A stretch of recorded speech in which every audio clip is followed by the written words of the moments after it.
Hey guys, Josh here again, and welcome to my Slingshot collection part 2. If you guys missed part 1, I went way back in time to when I first got into slingshot shooting when I was about 10 years old and talked about the first 2 slingshots that I ever owned, that I ever shot. It was more of a story video than actually focusing on the slingshots, but I do talk about my Daisy slingshot and my wrist rocket Falcon 2, which were those 2 first slingshots. I do show them in detail and talk about what I liked about them, but that one was mostly focused on kind of the origin story, how I got into slingshots, and that's kind of the beginning of all of this, what started me on this journey, what led me to the forums, what led me to making things with my hands, and what ultimately led me to creating this channel. So that's a really cool video. If you guys are interested in that story, please go check it out, and it'll give more context to this video as well, because I will be picking right back up where I ended in that video. So one thing to note is that the first few videos in this collection series are going to be kind of more story related. This one I'll be focusing more on the slingshots than the last video, and in kind of each subsequent video I'll be focusing more on the slingshots themselves and less on my story. So if you guys are more interested in the slingshots, just stick around. We'll get to them very shortly, and in this video as well I'll be talking about them. So in the last video I left off in my story when I was a 13-year-old kid living in Florida, and at that time I just kind of got back into slingshots, and I was wrapping up my last season of full-time competitive gymnastics, and I ended up making it to the Junior Olympic National Championships second time that year. I got to travel to Oregon to compete in that. It was a pretty amazing experience. So on the off time from gymnastics, I was shooting slingshots and starting to get a social life for the first time really ever, which was cool. And slingshots were a bit of a part of that, like I was saying in the last video, just kind of giving me one more thing to kind of connect to friends with, you know, being able to teach them how to shoot and being able to shoot together was pretty fun. Gymnastics was also a huge part of that for me, and where most of my friends came from at that time. And yeah, I was just getting super into it. I had more time on my hands again, so I had more time to pursue kind of these other hobbies. And I started doing a ton of research and found out that there's so much more to slingshots than just kind of the standard daisies and wrist rockets. And I discovered that there's a whole world to this that I didn't know about. And yeah, I just started doing a bunch of research. I think probably at that time I found the forums. If not, it was very soon after. And I stumbled across this company called Slingshot Shooting Sports. And you know, at this time, present time, I've met all of the owners and I'm friends with all of them. They're all super good dudes, and I've worked with them in the past and done, not collaborations, but done a sponsorship with them. But at the time, you know, I was a 14, 15-year-old kid and didn't know any of that yet. And I just found this company, seemed like good people, and seemed like they knew a lot about slingshots, and they were selling slingshots I'd never seen before, you know, traditional designs like this without the arm brace and all of these things that I thought was kind of standard. So I learned kind of about this new world and did a bunch of research and decided I was going to buy this Axiom poly slingshot that Simple Shot sells, because I'm very cheap, and this was one of their cheapest beginner models. And this slingshot taught me a lot. This was one of the only slingshots I've ever bought from, you know, an actual company, besides the daisies and the wrist rockets. Almost everything else I've made myself, and I wouldn't really consider purchasing a slingshot anymore now that I know exactly what I want in a slingshot. But yeah, I didn't know what I wanted in a slingshot at this time, and so this slingshot taught me a lot about kind of what I liked, what I didn't like, and what makes a good frame. And this is a great design. I believe this is one of their scaled down Axiom designs. Maybe the Axiom Champ or something. I'm not sure exactly which one this was. It's not their full-size Axiom. But yeah, this is a really cool slingshot. It's got universal fork tips, so you can shoot it through the forks and over the top, and with loop tubes. So it's a super, super cool design, very versatile design. So I really like that about it, and that's one of the reasons I got it. Some things I didn't like about it was the HDPE that it was made out of. So this is high-density polyethylene. Pretty much indestructible, which is why I got it again, because I was still pretty new to everything. Still very new to shooting like loop tubes and over the top versus the older, you know, wrist rocket style. And And I really didn't like the HDPE. It was super slippery. They had a shiny coating on it, and so I ended up later sanding off the shiny coating.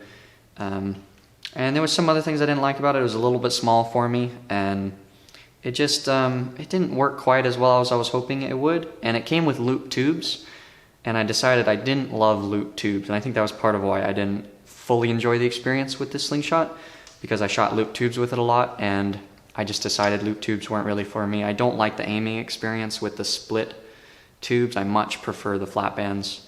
And I just didn't, they were a bit heavy for me. I didn't like the pull, and they slapped my hand a lot. So a lot of things I learned from this one. Not a bad Slingshot at all. It just wasn't my favorite, didn't work for me great. Now they have the Scout model, which is their beginner model, which is, I believe, an injection molded, some type of, what is it? Some type of composite. I don't know what it's made out of. Super cool material, though, also very indestructible. And they have grip tape on it now, so it's a lot grippier, and I think it fits the hand a lot better. So if that had been available when I bought this one, I would have jumped on that. But yeah, I learned a lot from this Slingshot. Not the best experience ever, but still a good Slingshot. And I'm glad I bought it, and I had good times with it. And then after that, I shot this one for a while, along with my wrist rockets and everything, and I was pretty content with that for a bit. And I'd never made anything in my life, and I had never, it didn't seem like a possibility for me to like make my own. It just, you know, I guess I was still 13 at that time, and I'd never done anything like that before. So fast forward kind of like a year, and I'm on the forums, I'm starting to get involved kind of in the community, and seeing all of these amazing like DIY creations. And you know, this one got me thinking about kind of all the things that I would like to do to a Slingshot to kind of make it fit my hand better and work better for me. And so I started kind of thinking along those lines a lot more, and started seeing all of these amazing creations. And then I don't exactly know when. I was 14 or 15, and we moved to DC.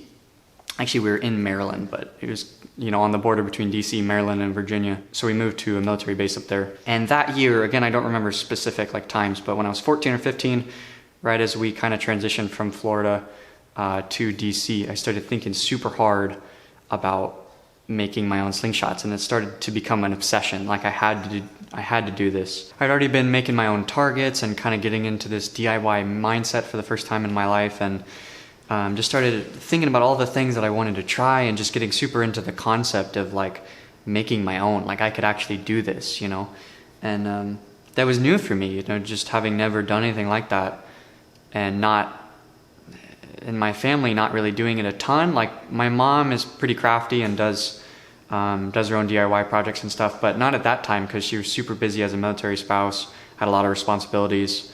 So, you know, I hadn't really been exposed to a ton of projects like that before. So pretty much just starting from scratch, learning all of this on my own. So it was a bit daunting at first, but because she has that experience, she was able to help me out a little bit.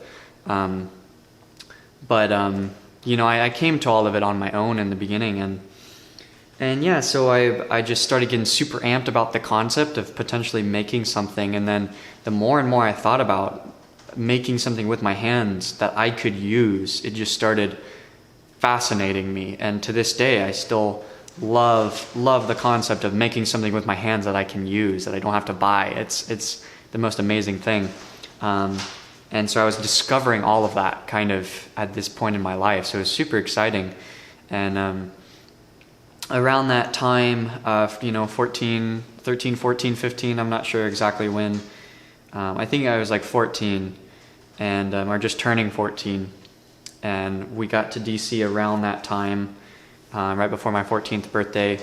And I started thinking about how I was going to do this. And I started compiling information, doing a bunch of research, and just... I might have made a couple of these with a handsaw before I got my jigsaw. I can't remember exactly. But at some point, I purchased a jigsaw. I talked to my parents. I got their help. They might have bought it for me. I don't remember.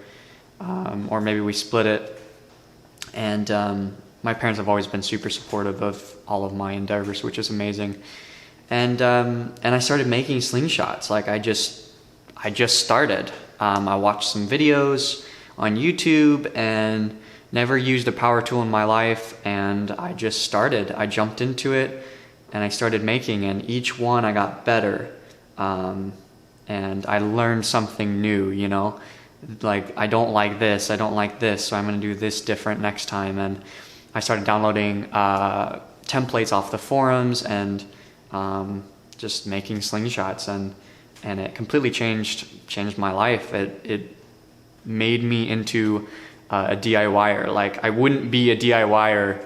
I wouldn't be a person that makes things with their hands if it hadn't been for slingshots, if that hadn't motivated and driven me to do that. So I owe a lot to slingshots, and it's just amazing that this little thing, this little hobby got me into so much other things. Like I probably wouldn't be a blacksmith if I'd never found slingshots, because what got me into metalwork was making weapons, making slingshots out of metal, and I just thought metal was such a cool material. And so, well, how do I do that? Well, I can learn blacksmithing, or I can learn metalworking, and from there that spawned my business. And so all of these things kind of go back to slingshots. So I just think that's so cool, how they've just completely changed my life, and that's why they mean so much to me even now.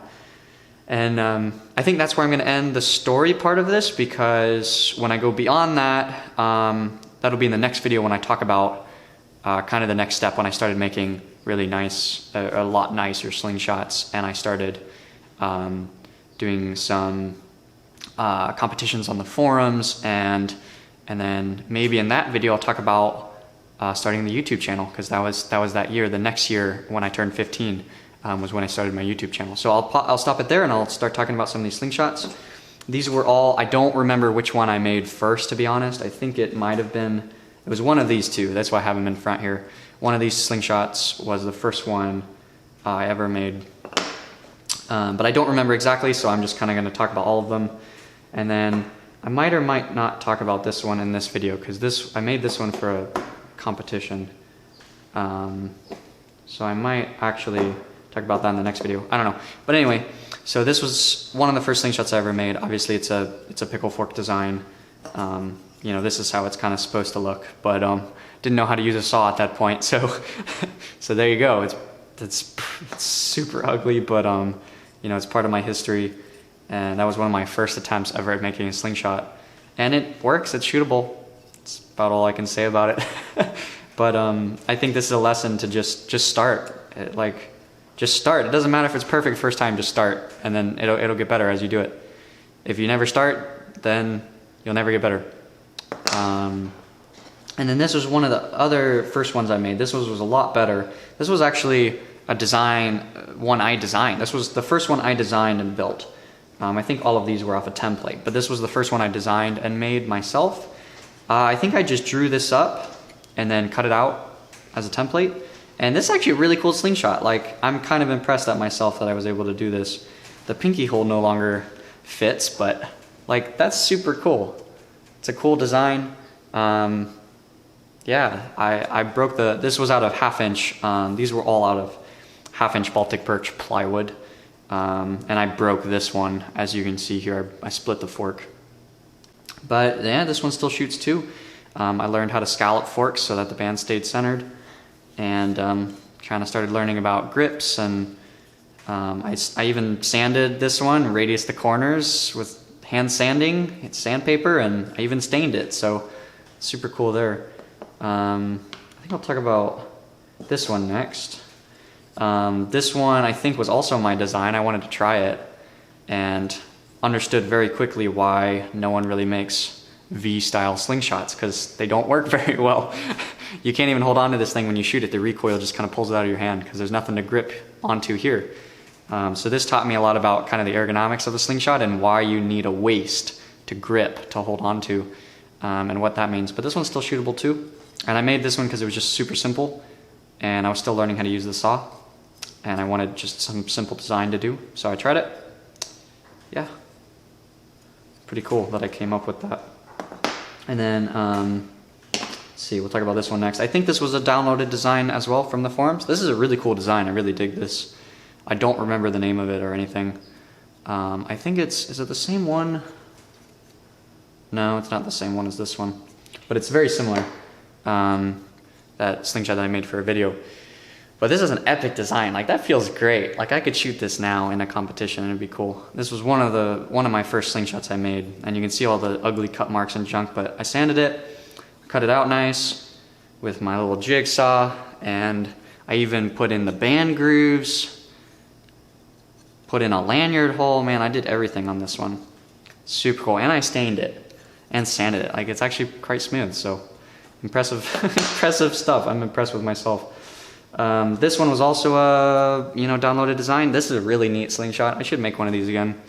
This uses like double lanyard holes to put a wrist strap on, since you don't have the waist to hold on to. Really interesting. I never quite got it to work perfectly and always kind of hurt, but definitely works. That was a really cool one. Again, sanded it and stained it and everything, polyurethaned it.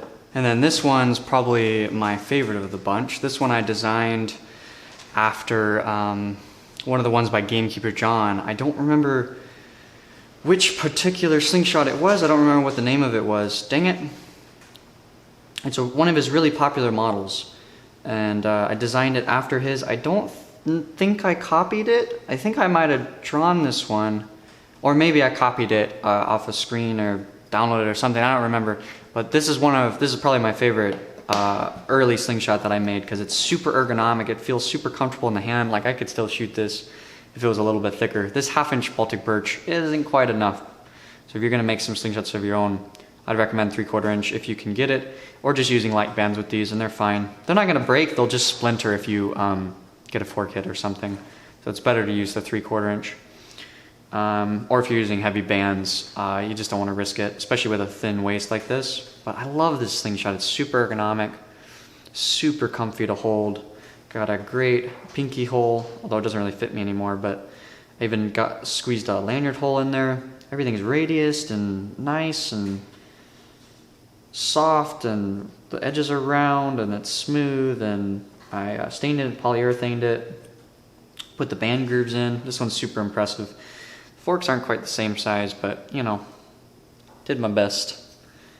You can see the sanded part here for your thumb, the radius here for the finger.